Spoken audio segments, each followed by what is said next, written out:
Hello guys! Welcome to Jesus Kitchen. Today guys, ako'y magpapaksiw ng bangus. Since ito'y maliliit na bangus guys, no? Very fresh, no? Galing pa to sa fish pan guys, no? Napaka-fresh ko pa. Tingnan mo yung ice niya guys, oh. Yan! So, instead of idadain ko guys, try ko yung magpapaksiw ako ng bangus.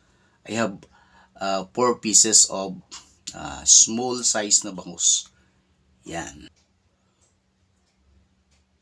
Ayan na guys.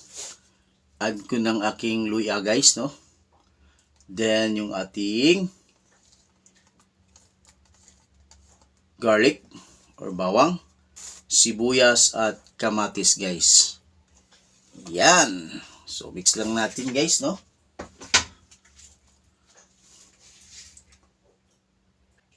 Then I also use dato puti suka guys. Pure dato puti suka. Yan. So pure suka lang ilagay ko guys, no? Yan. So ito guys, maliit na bangus. Ang tinik niya ay maliit din, no? So pwede lang siya. Tolerable lang siya kakainin guys, no? Hindi siya makatinik guys. Di katulad sa malalaking bangus. So yan guys. Natimplahan ko na. Then, I add salt. Yan. Kunting salt lang. Tansyahin natin na hindi rin siya maalat. So, maglagay din ako ng dahon paminta guys, no? Pang padagdag lasa. Yan. Then, mag-add ako ng kunting seasoning guys. Then, I add a little bit of pampalasa, yung ating Ajinomoto guys. So yan na guys, i-cook na natin guys, no? Medium heat lang ako guys, no? Yan, medium heat lang siya guys. So ilang minuto lang to guys, maluluto na to ang ating paksiw na bangus. Yan. Don't forget to like, share, and subscribe sa aking channel guys. Jesus Kitchen. Hey, hey! Ayan na guys. Kulong-kulo na ang ating paksiw na bangus. So guys, ilang minuto na lang ay maluluto na ito.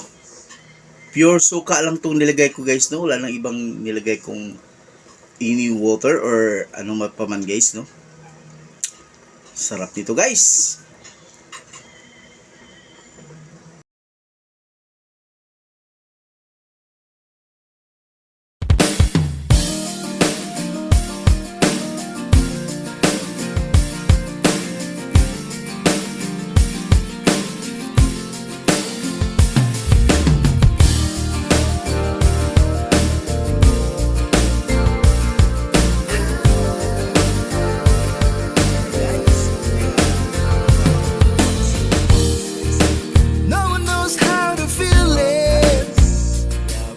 I whisper in the air, humming softly to the living.